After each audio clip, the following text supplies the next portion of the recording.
नमस्कार। बिहार की आवाज, बिहार के चेहरे तो बहुत सारे हैं, लेकिन ये जानकारी शायद आप में से बहुत ही कम लोगों को पता हो कि बिहार के इस वक्त सबसे बुजुर्ग नेताओं में और सबसे परिपक्व नेताओं में अगर किसी की गिनती होती है, और ये जानकारी हमें भी अभी प्राप्त हुई है कि सबसे ज्यादा उम्र वाले अभी ना लालू प्रसाद यादव उस रेस में है, ना नीतीश कुमार, जीतन राम मांझी केंद्र में मंत्री भी हैं, पूर्व मुख्यमंत्री बिहार के हैं, वरिष्ठ नेता हैं और हम पार्टी के अध्यक्ष भी हैं। बिहार के इस वक्त मौजूदा परिस्थितियों में जितने नेता हैं उनमें सबसे सीनियर नेता जीतन राम मांझी जी, बहुत बहुत स्वागत है आपका डीडी डायलॉग पर। मांझी जी, ये जानकारी हमें मिली, लेकिन आपके बारे में और भी बहुत सी जानकारियां हैं जो जरा हम इस वीडियो के मामले के जरिए दिखाने की कोशिश करते हैं अपने दर्शकों को, उसके बाद सवालों का सिलसिला। एक बात सुधार लीजिए, मैं नेता नहीं हूँ बहुत छोटा सा वर्कर हूँ। ओके, ठीक है, आइए जरा ये वीडियो देखते हैं। जीतन राम मांझी बिहार की राजनीति के वरिष्ठ और प्रभावशाली दलित नेताओं में हैं। वे मोदी सरकार 3.2 में सूक्ष्म, लघु एवं मध्यम उद्यम मंत्रालय का दायित्व संभाल रहे हैं। मांझी ने अपनी राजनीतिक करियर की शुरुआत 1980 में कांग्रेस पार्टी से की और मखदूमपुर सीट से विधायक बने। मई 2014 में नीतीश कुमार के मुख्यमंत्री पद से इस्तीफा देने के बाद जीतन राम मांझी बिहार के मुख्यमंत्री बने। फरवरी 2015 तक उन्होंने मुख्यमंत्री के रूप में कार्य किया। 2015 में ही उन्होंने अपनी पार्टी हिंदुस्तानी आवाम मोर्चा का गठन किया। जून 2024 में वे लोकसभा के लिए चुने गए और केंद्र सरकार में मंत्री बने। अपने लंबे राजनीतिक जीवन में उन्होंने कांग्रेस, राष्ट्रीय जनता दल यूनाइटेड जैसे प्रमुख दलों के साथ काम किया।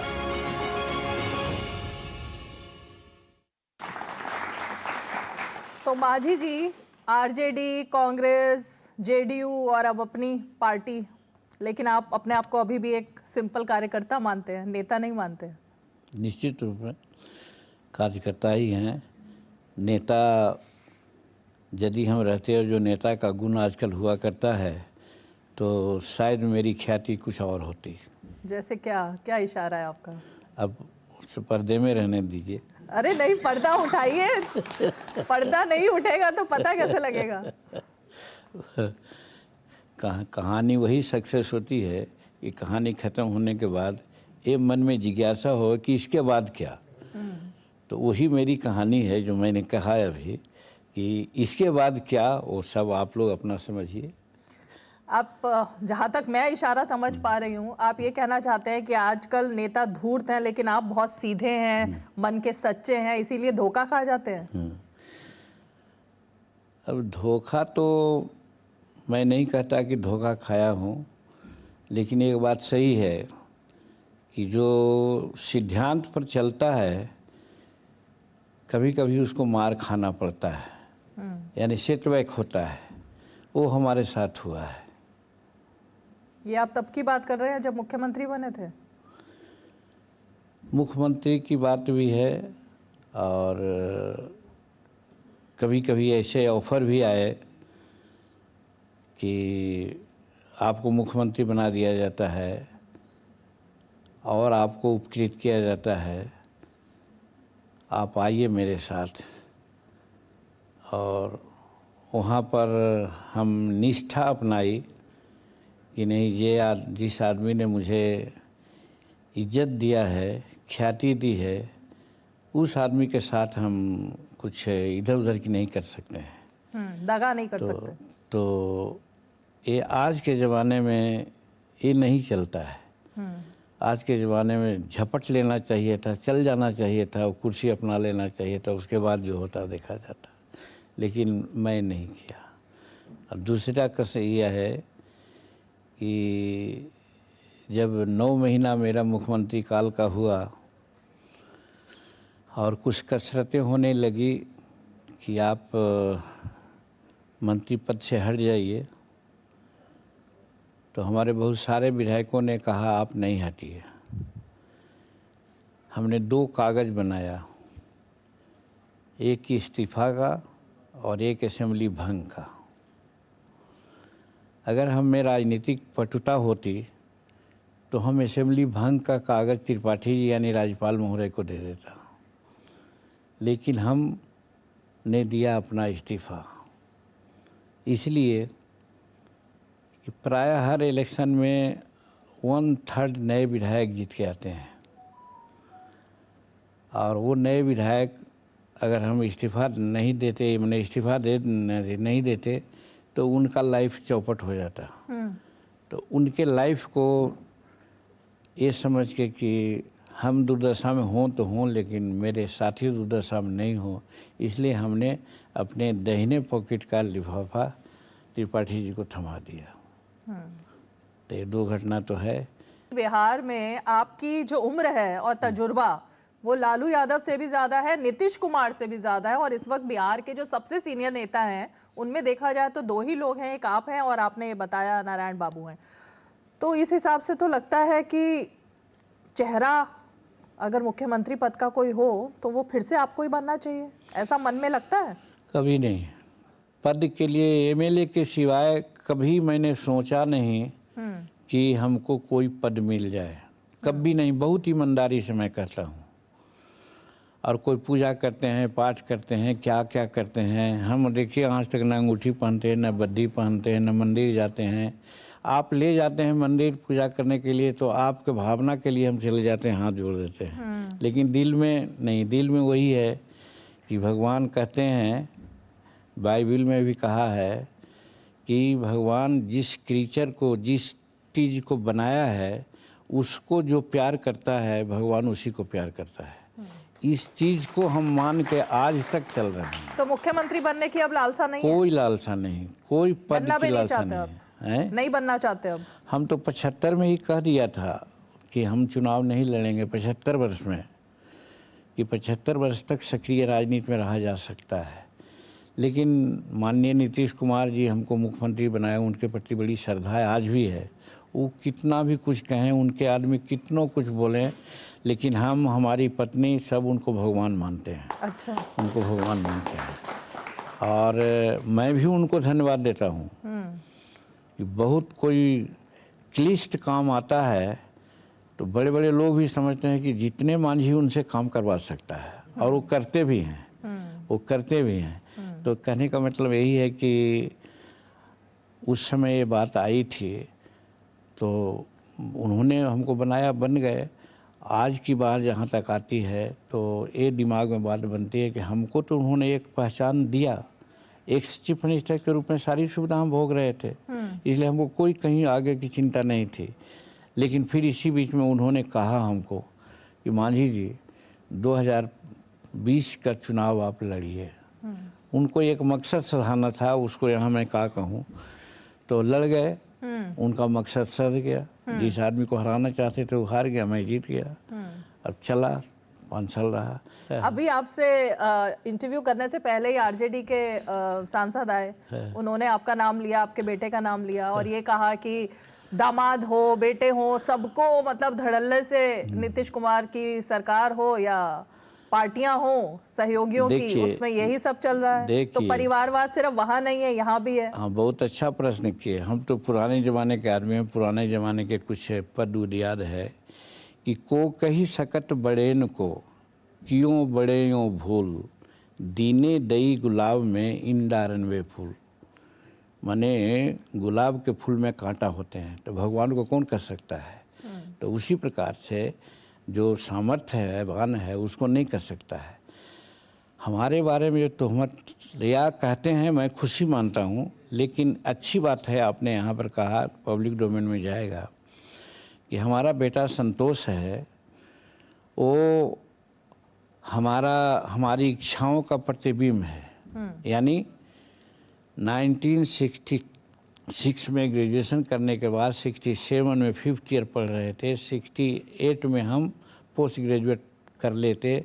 मन में था कि हम प्रोफेसर होते, लेकिन 66 में ये बात पुरानी बढ़ जाती है, कहीं के हमको संवेदना आ जाती है कि जो मेरे माता पिताजी मजदूरी करते थे, हम हर संडे सैटरडे को घर पर जाते थे, काउंसलिंग होता था। हमारे पिताजी की आंख में आंसू आए और उन्होंने कहा कि बेटा अब तो मजदूरी नहीं मिलती है।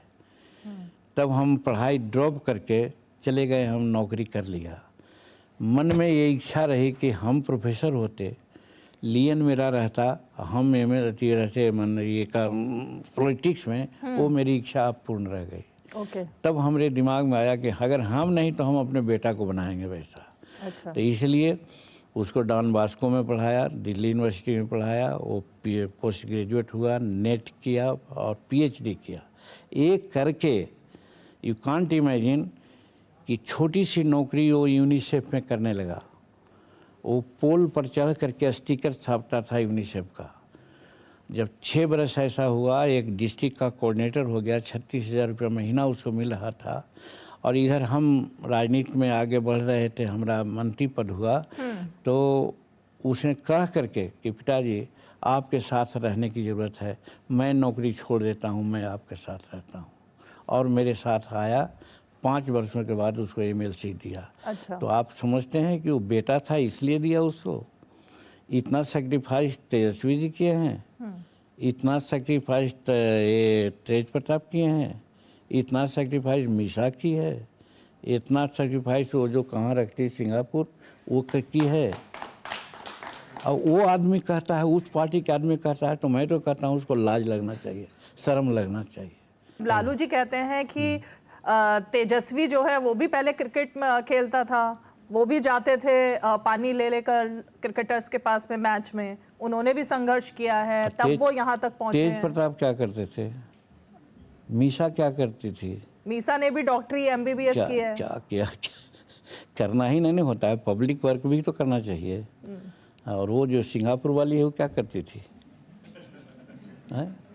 तो मेरा कहने का और शैलेश जी क्या करते थे जो आज ये समूचा घर चलाते हैं? वो बिहार की बात हो रही है और बिहार में ये चल रहा है कि महागठबंधन में तो सब कुछ ठीक चल रहा है, लेकिन एनडीए के नेता जो हैं और खासकर 2 नेता जो हैं, उन्होंने मोदी जी और नीतीश जी के लिए बड़ी परेशानी खड़ी कर रखी है। और वो नेता है जीतनराम मांझी और चिराग पासवान। दोनों एक दूसरे पर कटाक्ष करते हैं। आप जो है वो चिराग पासवान को लेकर तमाम बातें कर देते हैं कि वो अपरिपक्व हैं, उनको बोलना नहीं चाहिए, उनको कानून व्यवस्था पर नहीं बोलना चाहिए, तमाम उनके बयानों पर आप कटाक्ष करते हैं। आपको लगता है दोनों के बीच में सब ठीक है? हम कटाक्ष नहीं करते हैं, हम उनको पुत्रवत मानते हैं। ओके। जिस प्रकार से पुत्र को उंगली पकड़ के सिखाता है, नहीं जरूरत होती है तो कान भी पकड़ लेता है और कहता है कि ऐसे चलो। तो कई ऐसी बातें आई उनकी, उसमें हम यही कहा कि कहीं अनुभव की कमी है, इसके चलते वैसा बोल रहे हैं। और अनुभव ये काम है, जैसे लॉ एंड ऑर्डर की बात मैंने कही, तो कितने दिन से राजनीति में हैं वो? 10 वर्ष से। और जीतन मांझी 1980 से है। तो हम उसको उदाहरण देते हैं कि एक बच्चा जन्मा अभी, बरसात देख रहा है तो कहता है समुचे दुनिया पानी पानी पानी है। वो तो नहीं देखा कि लू चल रहा होगा, वो तो नहीं देखा कि बसंत में फूल खिल रहे होंगे। तो वही बात उनको हम समझाया कि आप तो 2 दिन से आए हो, आप लॉ एंड ऑर्डर की बात क्या देखते हो? तो लॉ एंड ऑर्डर ठीक है बिहार का? एकदम ठीक है। मैं उसको इसलिए कहता हूँ, उनको भी कहता हूँ कि लॉ एंड ऑर्डर इतना ख़राब था 2000 से 2005 के पहले कि जो क्रिमिनल, उस समय मारुति गाड़ियों की बड़ी चोरी होती थी, आपकी भी गाड़ी अगर खड़ी रहती तो उठा कर ले भागता लोग। और एक अन्य मार्ग में लालू जी बैठते और बुलाते आपको, और जो हम चुराए हैं गाड़ी वो हमको, और आपको कहते कि भाई भूखा है भाई, कुछ इसको पैसा दे दो, ले जाओ गाड़ी। आज है किसी का हिम्मत एक अन्य मार्ग में कोई जाएगा, इस तरह से करेगा? एक बात।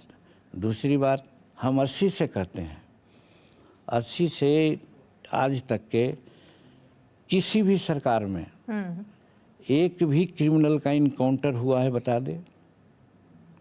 और नीतीश कुमार ने तभी देखा कि कारोबारी की हत्या हुई, पकड़ा गया, उसको कोई इनकाउंटर कर दिया। अभी पारस हॉस्पिटल में पकड़ा गया, उसको 5 को तुरंतों को अपना जगह पर पहुंचा दिया। हाँ। तो कहने का मतलब आज घटनाएं होती है तो कार्रवाई होती है। क्या आपने ऐसा कोई बयान दिया था कि भगवान राम जो है वो बेसिकली भगवान ही नहीं है और रावण जो है वो राम से ज्यादा बलवान भी थे और भगवान भी थे, ऐसा कुछ कहा? देखिए, ये व्यक्तिगत बात है। ये आस्था का चीज़ है। अब इस चीज़ को हम आज के समय में नहीं कहना चाहते हैं, लेकिन अभी कहा आपको पहले ही कि न मैं अंगूठी पहनता हूँ, न मैं बद्धी पहनता हूँ, न मैं मंदिर जाता हूँ, न मैं मस्जिद जाता हूँ, लेकिन भगवान के अस्तित्व में विश्वास करता हूँ। और भगवान कोई कह दे कि कौन है उससे हमको कोई मतलब नहीं है। भगवान को ही जानते। कर्म प्रधान विश्व करी राखा, जो जस करें सो तत्फल चाखा। इस आधार पर मैं बात करता हूँ। भगवान वही कि भगवान जिसको बनाया है, जिन जंतुओं को बनाया, उसको प्यार करो, उसको दया दिखलाओ, भगवान तुमको मदद करेंगे। इस चीज़ में मैं विश्वास करता हूँ। तो ऐसे चीज़ में जब मैं विश्वास करता हूँ तो कहाँ राम और कृष्ण और फलना और चिलना का क्या महत्व है मैं नहीं समझता हूँ। और दुनिया समझ जाए तो क्या बात है, उसके नाम उनके आड़े हाथ भी नहीं लेता हूँ कि आप भाई पूजो। हमारे कबीरदास भी कहते थे, पहाड़ पूजे हरि में जाए तो मैं पूजूं पहाड़, ताते ये चक्की भली जो पीस का है संसार। तो कहने का मतलब वो राम भक्त नहीं थे क्या? कर्तव्य बोध की बात होती है, आस्था की बात होती है। आस्था अगर आप में है तो बहुत बड़ी बात है। आस्था है तो भगवान है और न तो पत्थर है। तो जो आस्थावान है, और इसमें निर्गुण और सगुण दोनों की बात आती है। कोई निर्गुण पूजा करता है, कोई सगुण पूजा करता है। मतलब आपकी आस्था है, ये बयान गलत तरीके से पेश किया गया। निश्चित में हम आस्था में रखते हैं, लेकिन ये कहिएगा कि राम है ही हैं, कृष्ण है ही हैं, इस पर अभी हम चुप रहेंगे। चुप रहेंगे? हाँ। आपने बोल ही दिया इस पर चुप रहने वाली बात। मैंने पहले ही कहा कि बहुत सी बातें हैं जो पर्दे में रहने दो। अच्छा, ठीक है। दूसरी चीज ये कि आपके बारे में ये कहा जाता है कि आप खुद को सिर्फ दलित नेता के तौर पर देखते हैं, जबकि बिहार जो है वो जाति से आगे निकल चुका है। प्रशांत किशोर तो पूरा कैंपेन ही यही चला रहे हैं कि जाति पर वोट ना पड़े, हर धर्म की बात हो, हर जाति की बात हो। आपको लगता है बिहार इस बार जाति से निकलकर बाहर वोट देगा? देखिए, प्रशांत किशोर महान आदमी हैं भाई, उनके बारे में मैं कुछ नहीं कर सकता हूँ, क्योंकि वो कई एक चुनाव लड़ाए, क्या किए, कहाँ से पैसा अर्जित कर लिए हैं। वो इतना कार्यकर्ता बना दिए हैं, इतना गाड़ियाँ बांटे हैं, इतना मोटरसाइकिल बांटे हैं कि मैं समझता हूँ कि उनको मैं प्रणाम करता हूँ। रही बात हमारी, जब आप इस माने में कहते हैं कि कार्यकर्ता की बात कहते हैं और जाति की बात करते हैं, तो हमारी पार्टी है हिंदुस्तानी अवाम मोर्चा सेकुलर। हमारी पार्टी का प्रियम्बुल ही है कि हम दो जाति संसार में जानते हैं, एक अमीरों की, एक गरीबों की। अच्छा। और इसीलिए जब मैं मुख्यमंत्री हुआ तो जो मैंने काम किया, आप जो पत्रकार मित्र हैं उनको हम गरीबी रेखा में माना, और इसीलिए उनको हम पेंशन, उनके लिए डिस्ट्रिक्ट में क्लब और स्टेट में क्लब बनाने की बात किया। धन्यवाद देते हैं अभी नीतीश कुमार को कि मेरे ही उस बात को लेकर के भी क्या कहते हैं, पत्रकारों का पेंशन शुरू कर दिया। हम गरीब मानते हैं महिलाओं को। महिला जीवन हाय तुम्हारी यही कहानी, आंचल में है दूध और आंखों में पानी, ये कहा गया था। मैं नहीं समझता हूँ कि महिला अबला है, महिला सबला है। महिला, जब सरस्वती थी महिला शिक्षा की मालकिनी, लक्ष्मी थी महिला धन की मालकिनी, और दुर्गा थी मालकिनी शक्ति की।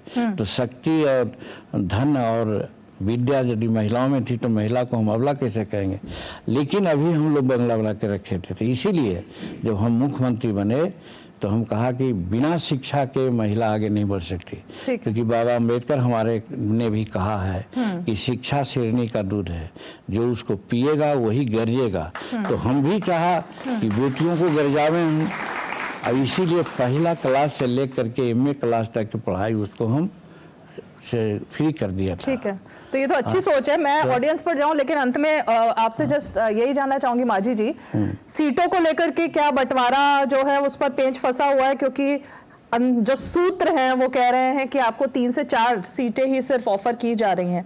क्या 3 से 4 सीटों पर कुछ समझौता हो रहा है? देखिए, इसमें कोई सच्चाई नहीं है, और इतना मैं आपको बता दूं कि शुरू से ही मैंने कहा कि मैं राजनीतिक आदमी नहीं हूँ, मैं एक सिद्धांत पर चलने वाला आदमी हूँ, उसमें कभी मार भी खाता हूँ। गत लोकसभा चुनाव में मूर्धन्य नेता ने कहा कि आपको 2 पार्लियामेंट सीट दे रहा हूँ और 1 राज्यसभा का सीट दे रहा हूँ। जोड़ लीजिए, 1 राज्यसभा का सीट मिलता है, 2 पार्लियामेंट सीटें जीता तो पार्लियामेंट में आज हमारी स्थिति और अच्छी रहती। लेकिन मिला क्या? 1 सीट। हम कभी चूप बोले, डिसिप्लिन था। तो उसी प्रकार से आज यहाँ है कि आज एनडीए में सीट की बातें होगी। हम यहाँ कुछ सीट की बात नहीं करते हैं, लेकिन एक बात मैं कहता हूँ और वो आग्रह करता हूँ एनडीए के नेताओं से कि हमारी उम्र 10 वर्ष की हो गई, यानी 2015 में हमारी पार्टी बनी है, आज 2025 हो गई। अभी कल ही परसों हम 10वां वर्षगांठ मनाया है। तो हम अभी निबंधित पार्टी हैं। तो कब तक हमको निबंधित पार्टी रखोगे भैया? हमको भी मान्यता प्राप्त पार्टी बना दो। अच्छा। तो मान्यता प्राप्त बनाने में 6% सीट चाहिए, वोट चाहिए, और नहीं तो कम से कम 8 सीट चाहिए जीता हुआ असेंबली में। तो 8 सीट जीते देंगे और 8 सीट में जीत जाऊंगा, तो संभव नहीं है। इसीलिए कल्पना कीजिए कि हमको कैसे आप बना सकते हैं मान्यता प्राप्त। तो यही हमारी मांग है एनडीए के लोगों से। कितनी सीटें आप कितनी मांग रहे हैं? हम मांग खा रहे हैं हमारे कि जितना हमको मान्यता प्राप्त होना है, जिसमें उतना 8 सीट जीत के आ जाए असेंबली में, उतना सीट हमको दीजिए। और नीतीश कुमार के बारे में जो विरोधी कह रहे हैं, उनकी सेहत को लेकर बड़े सवाल खड़े कर रहे हैं। आपको लगता है कि इस बार कोई नया चेहरा आना चाहिए सामने? देखिए, नीतीश कुमार के सेहत के बारे में जो लोग कहता है, मैं समझता हूँ कि उसी का सेहत खराब है। उन्हीं को चेहरा बनाना। निश्चित, उनसे दूसरा बड़ा चेहरा कोई नहीं अभी है बिहार में। एक सवाल जल्दी से। पहला सवाल तो ये कि एक मुख्यमंत्री के रूप में बिहार में आपकी कितनी बड़ी उपलब्धि है? क्या इस इलेक्शन में आप बिहार के 9 महीने के मुख्यमंत्री की उपलब्धि लेके जाएंगे? दूसरा सवाल कि आप पे आरोप लगता है ना, एक सर मैं इसी को कंटिन्यू करता हूँ। और दूसरा, आप पे आरोप लगता है कि आप सीट तो एनडीए से 20-22 मांगते हैं, लेकिन आप अपने कार्यकर्ता को एक भी सीट नहीं देते जी। पहली बात अगर कहते हैं जिसकी चर्चा आपने किया, तो 2 बातें तो अभी आपके सामने कह दिया कि बच्चियों को शिक्षा होनी चाहिए, तभी हमारा समाज आगे बढ़ सकता है। और भारत में पहली बार कोई मुख्यमंत्री बच्चियों की पढ़ाई बच्चा से लेकर के एमए तक के फ्री किया हो, ये कोई कम बात है क्या? एक चीज़। दूसरी चीज़, अभी पत्रकारों के बारे में हमने कहा कि पत्रकार 20 रुपया पर घूमते हैं। हम गांव घर में जो हम रहने वाले हैं, गांव घर में जाते हैं तो देखते हैं पत्रकार आता है, मिलता है। हम कहते हैं कितना तुमको मिलता है? तो कहता है भैया 1-2 मेरा न्यूज लग गया तो 20-40 रुपया हो गया। तो बताइए कितने, तो उससे गरीब कौन है? इसीलिए हम मुख्यमंत्री बहैसियत कहा था कि इनको हम पेंशन देंगे और 10 इनका नाम रजिस्टर करवाएंगे और 10 साल इनका कंप्लीट होता है वैसे ही इनको पेंशन जोग बनावेंगे। तो क्या आज समूचे हिंदुस्तान में ऐसा कहीं नहीं था, हमने किया था। एक चीज़। तीसरी चीज़ मैं कहना चाहता हूँ कि बिहार और हिंदुस्तान किसानों का देश माना जाता है। किसान के लिए सबसे बड़ी बात आ जाती है कि उपज जो उसका है उसमें लागत ज़्यादा होता है। हम एक मजदूर का लड़का है, हमको ऐसा लगा था अगर ये कहानी कहेंगे तो आप शायद ये होगा कि हमारी पोस्ट ग्रेजुएट की पढ़ाई इसीलिए छूटी कि उस सारा काल पड़ गया था। मेरे मालिक को पैसा नहीं था कि मजदूरी पिता को देते, तो हम पढ़ाई छोड़ दिया। तो उस किसान के लिए हमने यही सोचा कि अगर हम बिजली माफ़ कर देते हैं तो ये किसान सचमुच में अच्छा काम करने लगा। इसीलिए 5 एकड़ ज़मीन रखने वालों को बिजली माफ़ करने की घोषणा हमने की थी। शेड्यूल कास्ट को 3 डिसमिल ज़मीन दी जाती थी। आज के ज़माना में 3 डिसमिल ज़मीन में कौन रहेगा? हमने कहा कि 5 डिसमिल ज़मीन देंगे, और 5 डिसमिल ज़मीन ही नहीं देंगे, उसको 2 कोठी देंगे, 1 पोर्टियार्ड देंगे, 1 किचन देंगे, 1 बाथरूम देंगे और वही जानवर रखने के लिए भी ये कर देंगे और एक चापाकल देंगे। एक 3.25 लाख रुपया की बात आती थी। ऐसा करके हम प्राय उमा जी थी, उनसे हमारी बात हो गई थी और हम लोग कर लिया था कि अगर हम रहते तो हम फरवरी में रिजाइन किया था, मार्च अप्रैल में जाते जाते इसको हम लागू कर देते। जी, जी। आज तक तो कोई नहीं किया वो।